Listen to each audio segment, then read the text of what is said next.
I'm Yeah. going to cut in because we talk about product market fit a lot. We talk about go to market fit a lot. What doesn't get talked about is investor company fit. Yeah. And that's so huge. But I almost think, I don't know if it's I agree with you to a degree. There's an investor company fit in terms of the investor's experience. But I think a good investor is a good investor for any company. And I'm gonna say that broadly, because if they are investing in the early stage, and they understand, they're investing really in the people.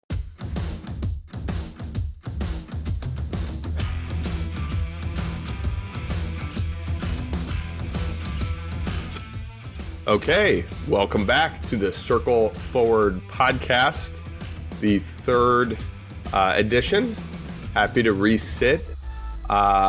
This podcast is for founders and CEOs who are leading seed or pre-seed to Series B companies that are venture-backed or institutionally backed, who are in the world to grow and scale. The thing that happens with growth, when the plane flies up, there is turbulence. So our founders and CEOs are typically navigating through the challenges of scale. So we're here to dissect and discuss solutions to those challenges or common problems that startup CEOs face at pivotal progress points. And our discussion is going to be rooted in management theory that is practical and experientially earned. So from my career, from John's career, so we are here to have that combo. The goal is always to provide educational quality content that's thought provoking and applicably valuable. So we'll get into it. We've got a interesting question to sort of play with today. John, how are you? Oh, I'm doing well, Russ. It's a Friday. I've had a busy week. I'm ready to do the podcast this Friday morning here. We do it on Friday morning. So I've got my decaf iced Americano. You know, I got to go decaf, trigger free. That's right. I'm full leaded. I'm full caffeine in this cup. But I love this week's problem because it's something that I've been in front of and keen to get your thoughts on it. Many early stage CEOs that I've worked with from a consulting perspective are running startups with little to no priority setting. There may be goals, but they are not formalized and not communicated. They don't sit in a structure. The short way of saying this is we just got to make progress. Everything needs doing around here, and we just got to get stuff done, right? So we'll open it up around that. And my first question for you on that very typical problem, hey, everything needs doing, is how do you determine as an early stage CEO or founder which initiatives to prioritize when everything, as I say, needs doing? Well, it's a great question. You can't prioritize everything. If you prioritize everything, you prioritize nothing. What I see at a ton of companies, and we consult with a number of companies, and in our career, we've been at a number of companies, and there's either very vague goals or there's a ton of goals. Either we don't have them or there's too many. And I've been at situations where retention is incredibly important. We need to focus on retention. We need to focus on new customer acquisition. We need to focus on AOV for a D2C company, or we need to focus on, average contract value for a SaaS business. We're going to focus there. Oh, we also know we need to add new features or new products to our mix. So we're going to add that as well. We need to hire. We obviously need to keep up with the hiring plan. And so we're going to scale. So let's put, these 5 hires on the priority list as well. And ultimately, there's too many. Which one is the most important? And I think the bottom line is when you have employees coming in every single day, they need to know what is the number one thing that I have to do when I sit down at my desk that morning. And that's alignment, right? If I know that I have to come in and this is what I have to do, I'm focused today, or I'm focused every day. My number one thing is customer acquisition. Well, then what are the initiatives that we're doing, the tests that we want to run, the processes that we're doing to improve customer acquisition? That's what I'm focused on. Yeah. Once I get done with that, I move on to a second priority, but there has to be a cascading scale of priorities. And when I advise in terms of how to think about priority, there's a few different layers to it.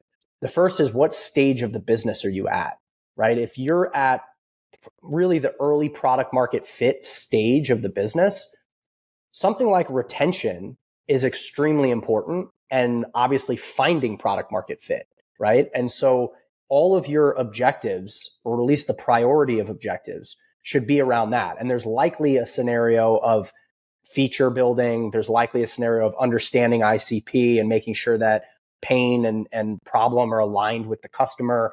So there's elements of that. So if you're prioritizing customer acquisition at the pre-product market fit phase, you're already prioritizing the wrong thing. And that's just one example. Mm, mm. Yeah. How do you think that resources plays into this? Like what comes to mind is a company like, are you familiar with Quibi and that whole graveyard story? Have you heard of that company? No. So this was kind of a how it failed sort of thing. Quibi raised, I think it was $1.75 billion, which is an insane amount of money to raise. And totally torpedoed. They were meant to be like the Netflix for your cell phone kind of deal. And raising that much money so quickly, they just, I believe they ultimately sold to Roku for $100 million. So talk about losing a ton of value over the course of just a few short years. It's because they tried to do everything, right? Mm-hmm. Kind of the inverse, or the other side of the mirror of a guy like Steve Jobs. Jobs coming back into Apple, I think it's pretty well known that his biggest contribution to the value of that stock, which is Apple's one of the largest market cap companies in the world, was Steve Jobs decided not to do a lot of things. So any which way, those are kind of two things that shoot to my mind off of your answer there. So when it comes to the pace of execution and how pacing, like thinking of Quibi's fall from grace, how quick that was, or Jobs coming back in and saving things, how does the pace of execution affect prioritization of initiatives? Well, I actually don't think pace impacts the prioritization at all. I think the pace impacts the ability to get priorities done and initiatives done faster, which allows you to then move on to new initiatives, new priorities, and tackle new objectives, right? So if you think about Steve Jobs and what he created great products, right? First with the iPod, right? Then the iPhone. Those were great products that had focus, right? I don't know how long it took them to develop and make those products what they were, but there was hyper focus on a specific customer with a specific product. And once they were done with that, they could move on to the next thing. And so I think when you focus, you're able to tackle objectives. Your team is able to focus cross-departmentally, right? Everyone is focused on this one objective: launch this product successfully. That could be the whole objective. Launch the iPad or the iPod, right?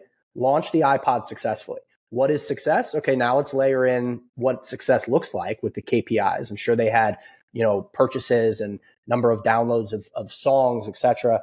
They had KPIs that said these are the success metrics of a successful launch. But right. Everyone from product, everyone from marketing, operations, all focused on a successful launch of that product. So now we do it. Yeah, there's going to be iterations. You're going to tweak, and now we're going to have a V2 of it. But we want to make sure that we're focused. The entire company is focused on that. And so to me, the speed of execution doesn't change prioritization. What it does is it helps you go through faster cycles. I mean, it may have to for certain companies who are dealing with a burn rate or who are dealing with contingent investment or, just any constraint of resource, right? Like, so I think that's where pacing just has to come into play. Yeah, but you have to, it doesn't determine the priority is what I'm saying. The priority is the priority. If you're running out of cash, what is the number one priority? To get more cash in the door, to either fix your operations to become profitable and not need the capital, to go secure a line of credit, to go secure new funding. What are the things you need to do? Those become the highest priority. And now we need to execute quickly against them. But to your point, if there's a massive need for capital or there's a going concern problem within the business, prioritization is actually what you absolutely need more than anything. You need to prioritize the important things, and now you need to execute against them quickly. Is investor relations or capital raising always a priority that's kind of like running in tandem with the business's functional priorities? Like, you're a founder a few times over. As we've said, we've both worked with a lot of different startups, inside and consulting outside. I don't really know of any CEO who would say, yeah, we're good with cash. We don't need any money. It's interesting though. I mean, I've been a part of companies where you close your round, right? You close your round. Mm-hmm. Now it changes from investor, closing a round to investor relations, right? You need to maintain strong investor relations because you are always prepping for that next round. Right. That's what I'm saying. Exactly. So you're always in some form of investor relations, whether it's aggressively pursuing new capital with new investors, or whether it's investor relations with your existing investors, or just staying up to keeping your pipeline of investors for the next round up to speed on what you're doing. Yeah. Stephen Covey talked about this in his one of the few business books. I differ with you on this big time. One of the few business books, or in the realm of business book land, that I appreciate is Covey's. I really think monumental. It's called the seven. See, now I'm flubbing the title. I've got it right here. It's the 7 Habits of Highly Effective People. Are you familiar with that one? Yep. I'm trying to pull up this quote from that book. It's, like I said, one of the few business books that I rally to. The 7 Habits of Highly Effective People. Covey quotes Dwight Eisenhower, 2-time U.S. president and 5-star victorious World War II general. So talk about an effective person. He quotes Eisenhower quoting some unnamed professor, but here's the quote. I have 2 kinds of problems, the urgent and the important. The urgent are not important, and the important are never urgent. Does that make sense for founders and CEOs and startups? Yeah, I mean, this is one of the ways that you can prioritize, right? I forget what's the box, and you've got the 4 quadrants, right? Yeah, and it's actually called the Eisenhower Matrix. The Eisenhower Matrix, right? So I use that, and I think it's about it. How have you used it? So this can be a way that you prioritize. I think of it more as prioritizing your day-to-day tasks as opposed to company-wide objective like prioritization. I'm sure you could use it in that way, but I haven't. So you've got the 4 quadrants, right? So if you were to draw this out, it's kind of hard, but you've got urgency on the bottom, important here, and there's low and low. So if it's low importance and low urgency, you get rid of it. You don't do it. You just don't do it. It's either, I don't think you do it. I think it's not even. I think that's right. Yeah. If it's low importance but high urgency, I believe you delegate it. Mm. If there's high importance and high urgency, you do it. And then if there's high importance and low urgency, You schedule it. you schedule it, something like that. Yeah. Yeah. But you're always looking at that framework. Now, that's an interesting quote. It's saying that things that are important are never urgent. I'm not sure if I agree with that. I mean, there are important things that deadlines come up and they become urgent. But yeah, it's an interesting way. I tell my teams to think about that when they're prioritizing their day. And the important things are the objectives in the company, the goals in the company, the core KPIs that you're working towards. Those are the things, whatever you're working on, those are the important things, right? Mm. Urgent things is, we've got a webinar coming up and it's coming up in 2 weeks and I have to get that done. Well, if that's urgent, but it's less important because it's not on that high priority list, right? I might delegate that to somebody else. Mm. Yeah. I think that one of the things the matrix, this Eisenhower time management matrix, points out, for me at least, and I'm really thinking of all the time I've spent working with salespeople and delivering on revenue results. There's just a stark difference between companies that are constantly in defense and reactive mode and those companies that find their way to the clarity of proactively deciding what's important or seeing what's important. I think the dirty little secret that no one really talks about is so many companies, even companies that are posting successful financial metrics, are simply just reacting to the market. They're not owning their forward vision or their destiny for what they can bring to the world. Not to sound too kumbaya, but like from a priority standpoint, you could cut and dry as simply as yes or no as far as reactive versus proactive. Well, I think Right? a lot of that comes down to, and the question is why, right? If we get to the Yeah. root cause of why companies are reactive, you could argue that they're not setting goals correctly, they're not prioritizing. I think there's always a balance between short and long term, and we can get into that in a little bit. But a lot of it comes down to picking the right investors, right? Investor pressure is going to push you towards being reactive because if they're always down your throat for, hey, what are you tracking monthly? Are you tracking quarterly here for really just growth metrics is what a lot of investors care about. If that is the focus and you pick the wrong investor, you're always going to end up being reactive, right? And if you are beholden to their next check and their follow-on investment, you're kind of in a tough position. You're fighting for their future dollars. And even in the capital markets as well, whether it's your current investors or not, if the capital markets are very focused on month over month growth, which they generally are, because you're competing with other businesses for that same capital, then you're always reactive because you're always trying to hit these numbers. And those are short-term things. They're not long-term things. So And that's a challenge. let me ask you then specifically, based on your career and what you've seen and done, how do you balance the need to deliver on short-term results, which is real, as you just mentioned, and I know it too from kind of chasing at quotas at various levels for 20 years. How do you balance that need short-term with long-term and strategic or investment need? I think it's a really, really good question. It's a huge challenge for startups.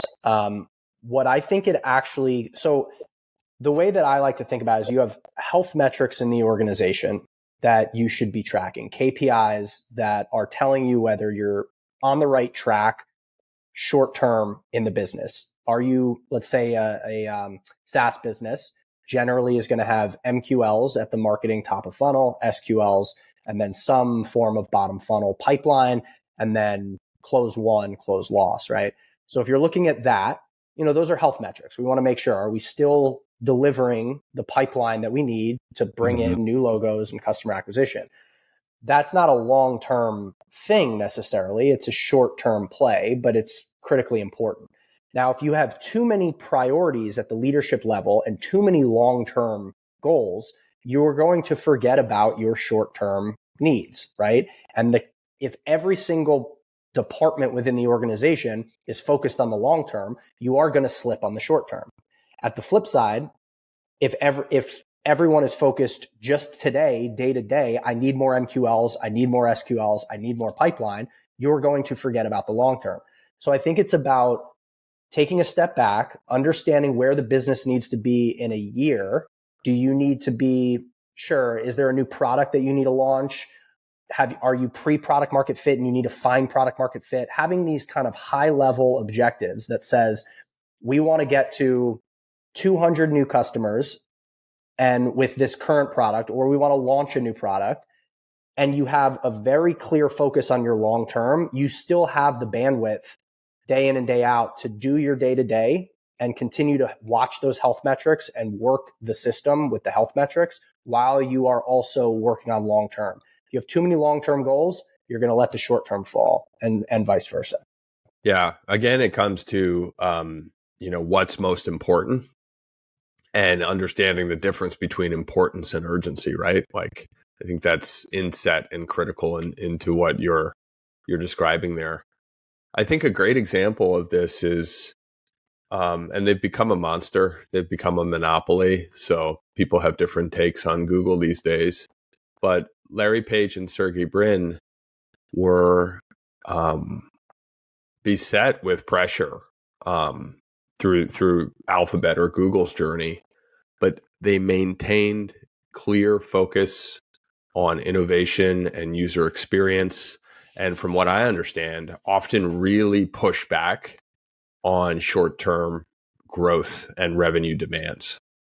And that it's sort of like shooting the moon because look what happened, right? Mm-hmm. Like, if you let our smart people strategically run at a vision and own this space in the way we feel that we can, we're going to miss quarterly numbers, but catch up with us, So I think one of the issues with that, at least in a lot of the companies that I've seen, is if you are not completely, number one, if you don't bring on the right investors, right? The right investors are going to allow you need fit. You absolutely need fit. If you have I'm going to cut in because we talk about product market fit a lot.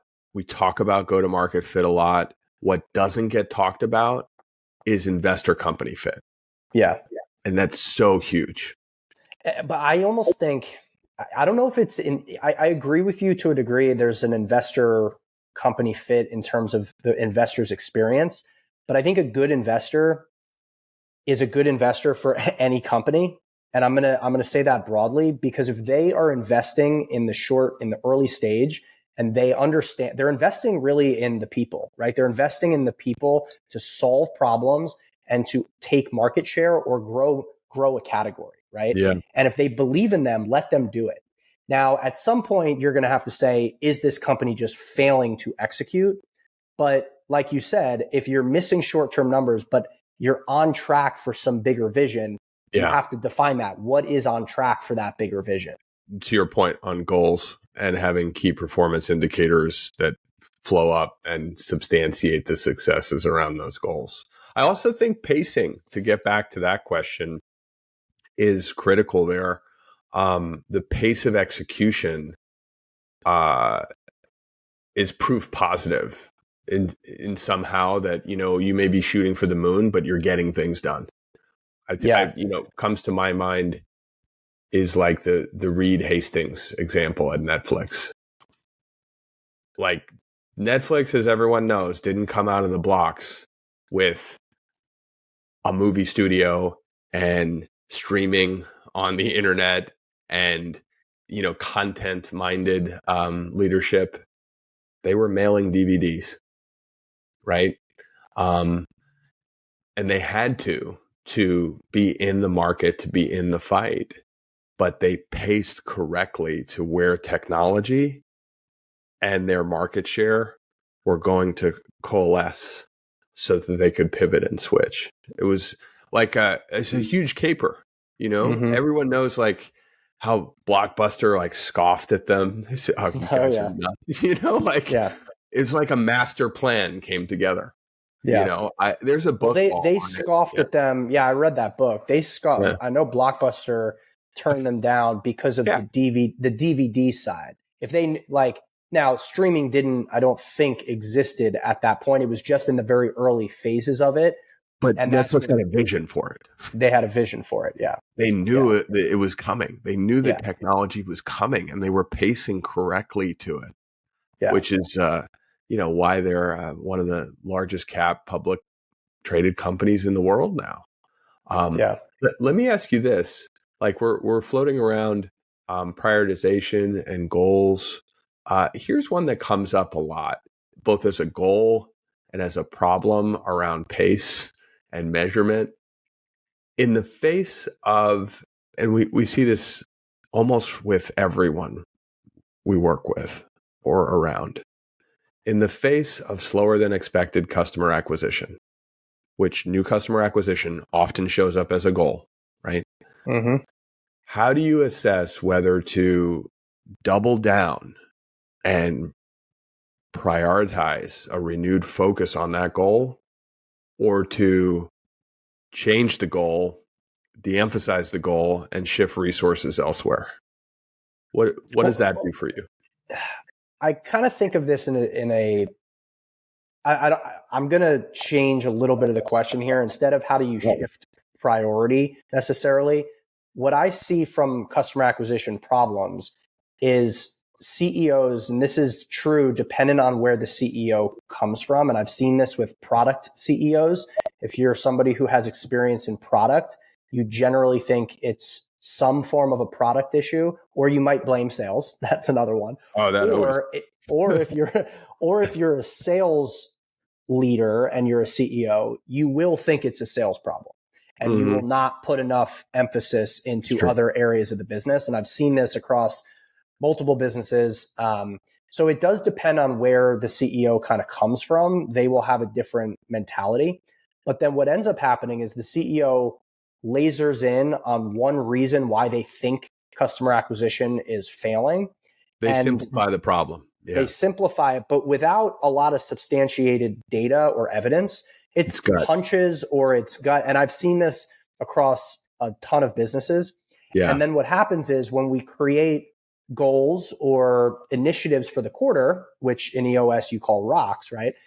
They're typically rocks that are to dos, large to dos around that particular hypothesis that the CEO had, instead of saying, let's figure out the root cause of customer acquisition. And then let's let my team across multiple departments, it could, because you want to have product, marketing, and sales really working together to figure out customer acquisition. It is likely not one issue. It's likely a collective issue. And it it's could even be almost always it could be a strategic issue as well. You're going after the wrong customer, correct. right? You could be in So the wrong market. you Yeah, could be in the wrong market with the wrong product, thinking that you're solving a yes, need for this person, but you actually yeah, could be solving it for this. So there's a data component where you go in and see who's actually using the product yeah, correctly, right? And I think, look, customer acquisition is always, and I don't want to say always, but it's generally a priority, right? For early stage companies looking to yeah, grow. If you're yeah. Of product course. market fit and you don't feel like you have product market fit, that's when I would say don't double down on customer acquisition until you have and understand product market fit with a specific customer. So Yeah, that's kind of my high level assessment there. it makes good sense to me. I think in analogies a lot of the time. Some people like it, some people are maddened by it. Um, I think one of the things that's a shame about certain startups that are early stage, prime for growth, invested in, is that they forget that they're startups. They feel stuck in a kind of track, right? They forget how nimble they can be. And the analogy I'm kind of coming to is, say you're like panning for gold in a river, right? they forget that they're wearing 2 waiter boots and have a little pan and can just walk up the river if they're not finding the gold where they're set right there. It's not like you're cemented into the bedrock of this. You don't have to stay in this position.